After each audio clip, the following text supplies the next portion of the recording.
ថ្មីនេះក្រុមការងារជាងសំណង់មូលនិធិអភិវឌ្ឍកាត់បន្ថយភាពក្រីក្រក្រុងភ្នំពេញបានទៅពិនិត្យមើលពីគម្រោងសាងសង់ស្នាក់ការសហគមន៍នាងកុងហ៊ីងស្ថិតនៅតំបន់បឹងស្នាយក្នុងសង្កាត់សម្បូរមាសស្រុកកំពង់ចាមខេត្តកំពង់ចាមដែលគម្រោងនេះពាក់ព័ន្ធទៅនឹងការប្រើប្រាស់ថវិកាមូលនិធិជំនួយខ្នាតតូចរបស់សម្ព័ន្ធភាពអាស៊ីដើម្បីសកម្មភាពសហគមន៍ហៅថាអាកាតាមរយៈបណ្ដាញសុខដុមរមនាខេត្តកំពង់ចាមស្នាក់ការសហគមន៍ដែលត្រូវសាងសង់នេះមានបណ្ដោយប្រវែង8ម៉ែត្រទទឹង6ម៉ែត្រកម្ពស់5ម៉ែត្រសង់ពីឥដ្ឋដីសង្កត់ដំបូលប្រក់ចម្រៀកឫស្សីក្រុងចំណាយថវិកាប្រមាណ7.8លានរៀល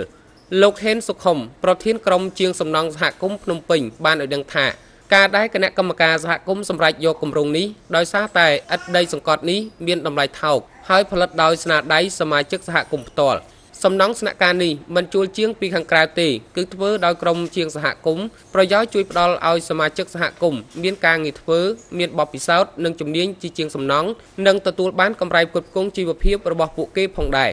អ្វីដែលជាការកត់សម្គាល់ដំបូលស្នាក់ការនេះប្រក់បន្ទះឫស្សីដែលអាចរកទិញបានក្នុងតម្លៃថោកសមរម្យនៅក្នុងខេត្តកំពង់ចាមហើយបច្ចេកទេសប្រក់ដំបូលនេះក្រុមជាងសហគមន៍បានទទួលបទពិសោធន៍ពីសហគមន៍នៃប្រទេសម៉ាឡេស៊ីក្នុងវគ្គបណ្ដុះបណ្ដាលកាលពីឆ្នាំកន្លងទៅគួរបញ្ជាក់ថាសហគមន៍នាងកុងហ៊ីងទើបបានបង្កើតឡើងពីដើមខែកុម្ភៈឆ្នាំ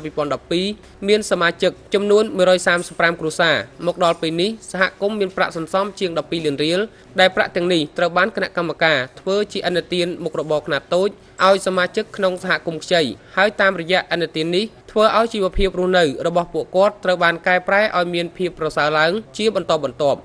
ដោយមើលឃើញពីផលប្រយោជន៍នៃការរួបរวมគ្នាជាសហគមន៍បែបនេះបច្ចុប្បន្នមានពលរដ្ឋក្រីក្រចំនួន90គ្រួសារផ្សេងទៀតបានសុំចូលជាសមាជិកសហគមន៍នេះផងដែរធ្វើឲ្យចំនួនសមាជិកសហគមន៍នាងកុងហ៊ីងកើនដល់ចំនួន225គ្រួសារ